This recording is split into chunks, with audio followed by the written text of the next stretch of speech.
Kami dari tim Eljatar Samarta dengan bangga mempersembahkan sebuah karya jembatan yang efisien, ikonik, dan inovatif demi mendukung pembangunan infrastruktur berkelanjutan. Eljatar Samarta yang dipimpin oleh Ketua Tim Ervan Arfianto yang berkolaborasi dengan Muhammad Faris Nurfalah dan Bagas Devano Akbar sebagai anggota tim.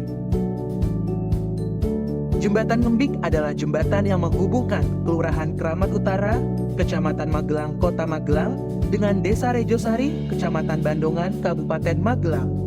Keadaan jembatan ini cukup memprihatinkan, karena kayu-kayu sebagai jalan jembatan ini mulai lapuk dan kabel bajanya sudah berkarat.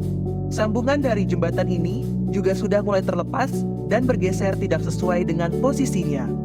Metode konstruksi yang dipakai dalam membangun jembatan Sarwaguna adalah metode jembatan cantilever dua sisi atau double cantilever bridge.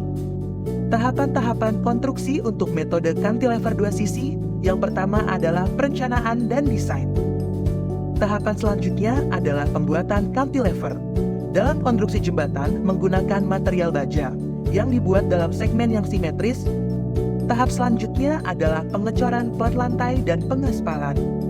Dalam perencanaan jembatan Sarwaguna ini, tim Eljatar Samarta melakukan berbagai inovasi. Inovasi jembatan yang pertama adalah drainase. Drainase pada jembatan Sarwaguna memanfaatkan sistem Envirodeck. Yang kedua adalah aspal plastik. Jembatan Sarwaguna menggunakan aspal ramah lingkungan dengan campuran limbah plastik. Inovasi selanjutnya adalah beton low heat concrete. Pada plat lantai jembatan digunakan metode low heat concrete untuk mengurangi resiko keretakan dan retak termal pada pengecoran beton massa. Inovasi selanjutnya adalah lockup device. Lockup device diletakkan pada pilar dan spatu jembatan. Lockup device bergerak ke kanan dan ke kiri saat terjadi guncangan gempa dengan bantuan gel silikon sebagai bantalan yang mengunci gerakan. Yang terakhir ada structural health monitoring system yang merupakan teknologi yang mampu mendeteksi perubahan kondisi jembatan secara dini, memperpanjang masa pakai jembatan, dan mencegah kerusakan serius yang memerlukan biaya rehabilitasi besar. Material yang dipakai pada model jembatan Sarwaguna menggunakan material BJ37 dan direncanakan menggunakan kombinasi baja hollow dan UWF.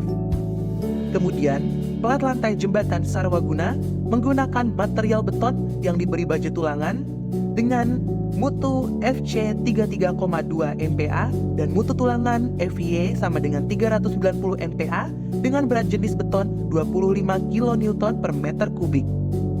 Perhitungan kontrol kapasitas frame menggunakan kombinasi pembebanan kuat 1 ditambah TD, di mana perhitungan kontrol kapasitas frame dilakukan setelah input pembebanan sesuai dengan SNI 1726/2015 tentang pembebanan jembatan.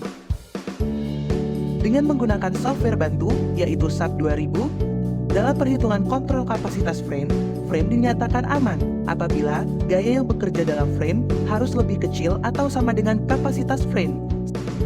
Selain itu, stress ratio atau rasio tegangan pada frame dikatakan oke apabila SR kurang dari 1 dan juga perhitungan penampang dinyatakan kompak. Alat sambung pada perencanaan model jembatan Sarwaguna menggunakan plat buhul, ring, dan baut. Plat buhul model jembatan menggunakan plat baja mutu BJ41 dengan regangan ultimate 410 MPa dan tegangan leleh 230 MPa dan memiliki ketebalan 30 mm. Baut mur menggunakan baut dengan diameter 10 mm tanpa ulir di bidang geser sama dengan 825 MPa.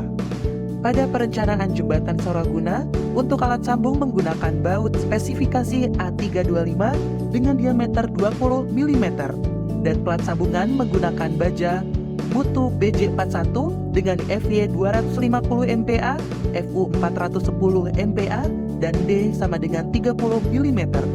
Jumlah bidang geser pada sambungan adalah 1. Diharapkan dengan adanya lomba ini, para calon engineer muda dapat belajar dan berinovasi dalam perancangan jembatan. Terima kasih.